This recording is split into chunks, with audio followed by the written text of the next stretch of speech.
What's up, y'all? Chandler from @CandilyChan here, and I just got finished doing a little at-home blowout using my Moroccanoil Smart Styling Infrared Hair Dryer. So I thought I would really quickly give you guys a little tutorial on how I did that.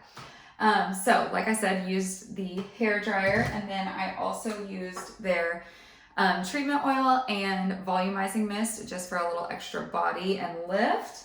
So I will be showing how to use those as well, but it is a super quick and simple tutorial.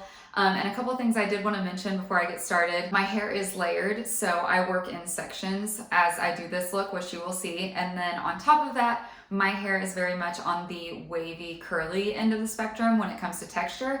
So the fact that I can get this like smooth, kind of bouncy blowout look using that hair dryer is no small feat. So with all that being said, I'm gonna go ahead and jump right on into the video.